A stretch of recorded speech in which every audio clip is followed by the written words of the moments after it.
This is the third video lecture about lexical analysis, and it's an oddly titled one called Regular Expressions Are Trees. So what do I mean by that? Well, for now, you've looked at regular expressions with the definition. You're familiar with it. I'm sure you've used it for lots of different applications before, like searching, etc. So at this point, I think you'll be like this person here saying, everybody stand back. I know regular expressions. And then swings in like Tarzan and types in some lines of Perl and then swings off, and people are cheering over here. You might think, well, you mastered regular expressions, but what we've done so far is actually learn how to use regular expressions and use them effectively, how the matching works. But we still haven't learned how internally you can take a regular expression and then match strings with it. Like, how do you actually implement what's inside of Lex? So that's what we're going to look at next. So everything you need to know to do lexical analysis, you kind of already know, like how to use Lex as a tool. But what you don't know yet is how Lex is built. Like, how did people write Lex? The notion of using Perl here is kind of interesting because Perl is a programming language that was built around an efficient implementation of regular expressions. Regular expressions are ambiguous, as you might have realized while using them. So if I have an input regular expression, AC or BC, there are many different ways to interpret that regular expression. So for example, depending on where you put brackets or how the operators are applied. So as you can see, there are two operators here. There is a concatenation between A and C, another concatenation here, and then we have this OR in the middle here, right? So we have these three operators. Depending on what those operators are taking as arguments, you can get different interpretations of this regular expression. So in the first case, you would have the concatenation operating between A and C, right? And then the alternation is happening between A, C, or B. And then you follow that with the concatenation with C. So you can see that order of operations is portrayed using these parentheses, the grouping of which operator happens first and which operator happens after that, and so on. So that's one option. You concatenate A and C, you alternate with B, and then concatenate with C. That's not the only way you could organize these operators. So you could have C or B and then concatenate it with C and then concatenate with A. You could concatenate BC together, alternate with C, and then concatenate with an A. And this one is doing the alternation in the middle, C or B, and then concatenate with A and C, right? Finally, we have one where you do the concatenations first, and then you alternate between the two concatenations. So that's what is happening over here. All right, so if you notice these two, you will notice that there is some similarity between them. And the similarity here comes from the fact that if I have two concatenations happening, the concatenations can be reordered. So for example, if I had a regular expression A, B, C, I could do these concatenations in different ways. I can do A, B first and then concatenate with C, or I could concatenate B and C first. And these are equivalent. And that's exactly what's happening in these two. If you compare these two regular expressions over here, you can see that it's almost the same. The only difference is that the order of operations is different. Okay, so how do I choose between these five? Well, we use operator precedence rules and, as we'll see, associativity rules in order to pick which of these different bracketings is the right bracketing for a regular expression. And this is just by convention and by analogy to how we are used to using these operators in math. So if we assume concatenation looks like multiplication and alternation looks like addition, then you could think of this as 2 times 3 plus 3 times 5, in which case you know that we would do the multiplication first. And that's why we prefer to write the regular expression or interpret the regular expression using that bracketing at the last one there in the list.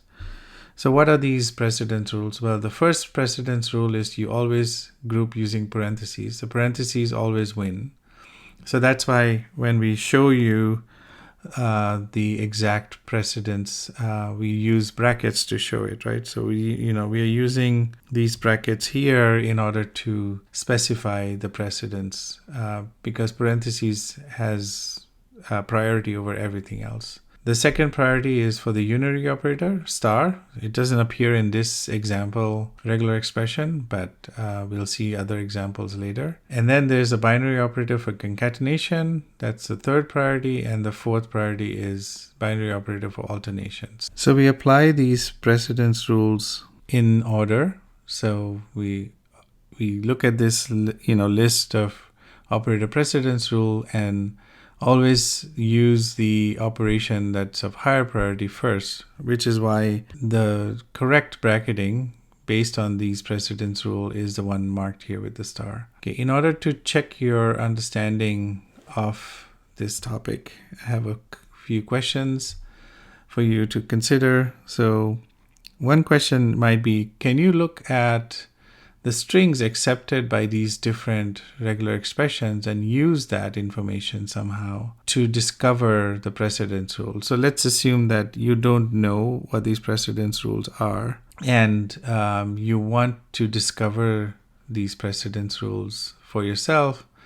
You could first take the input regular expression, expand it out to all of the different bracketings you can get. So in this case, there are 5 bracketings you can get for this input string.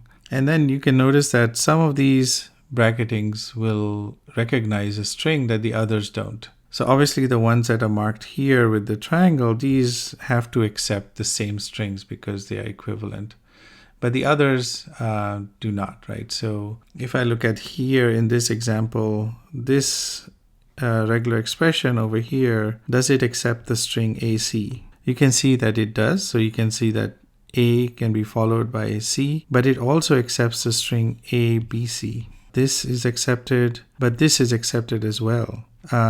Whereas if you consider this string, the one that's winning, does this recognize ABC? You can see that it cannot, right? So there's strings that can be used to distinguish which regular expression bracketing is being used by the implementation. So we know that almost every regular expression implementation uses these operator precedence rules. So we already know what the right bracketing is, but could you discover these precedence rules by using a string to probe each of these regular expressions? The hint here is to compare matchings on the input strings and these 5 unambiguous regular expressions for the original regular expression here. Another question for you is how many possible trees can you write down which are explicitly bracketed for the regular expression AB star or C star? We've seen that regular expressions can be bracketed explicitly, but I can actually take this bracketing and show this bracketing as a tree structure. So when I have the same irregular expression I had in the previous slide, and I have AC concatenation first, BC first, I can represent that in this subtree over here. The bracketings just correspond to a tree structure. The bracketing is a tree structure, it's just another notation for it. Similarly, if I have A star star, this is the tree structure for A star, and then I'm applying a star on top of that. So the bracketing and the tree structure, as you can see, are equivalent. And finally, if I have the ambiguous case where it's ABC can be bracketed 2 ways, right? And it could be ABC or ABC. We use left associativity to get a unique tree out of it. So that's why we bracket the left concatenation first and then the right one. So both alternation and concatenation are commutative. So we use left associativity to get a unique tree. The question for you here is to provide an unambiguous bracketed tree for the regular expression A, B star over C star using these precedence and associativity rules, and to show the tree structure for it, right? So you want to draw out the tree just like I've done here. Another useful thing in writing regular expressions is to know that regular expressions some of them can be equivalent to each other. In fact, some of them might be simpler versions of more complex regular expressions. And this is useful when you're writing regular expressions in your lexical analyzer, for example. You don't want it to be very convoluted, so you want it to be readable by humans.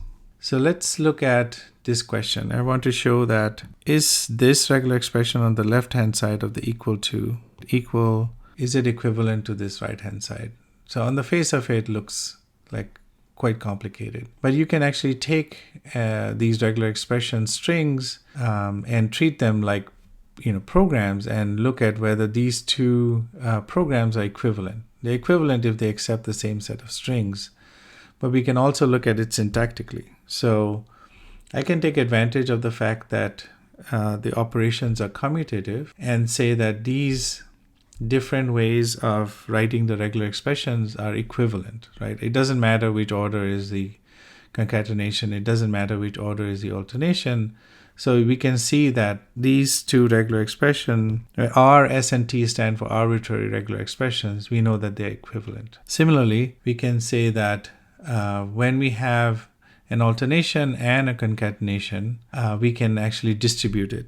So we can factor into the bracket the concatenation so that the T here is being concatenated into the alternation, right? So this is very similar to what we could do with multiplication and addition. Again, the analogy works here. Another thing you can do is to say that, well, certain things are redundant, right? So if you end up with a alternation between two regular expressions that are identical, then you don't really need two copies of that regular expression. You can just replace it with one. Similarly, if you end up with an empty string, then that's the same thing as R without the empty string. The other sequence of equivalences are to do with the closure property, the star operator. You can see that I can repeat the stars and it has kind of essentially no effect, right? So you can take R star, and replace it with R star star, and that can be further simplified into just R star. 0 or more repetitions of R, and there's many different ways to write that down as a regular expression, and they're all equal. You can also take the sequence and re-bracket it. So you can reorder the bracketing of this sequence of regular expressions. So let me use one of these as an example. So here, if I have RS star followed by R, I know that RS can be empty, right? So this RS star means it could be empty, or you could have a single RS followed by R, or you can have two RS followed by R, and you can have three RS followed by R, and so on. And we know that these are the only kinds of matchings you can get with this regular expression. So if you look at this a little bit sort of carefully, you can see that I could bracket this SR over here, I could bracket this SR, and this SR over here. So I'm just reordering the bracketing here.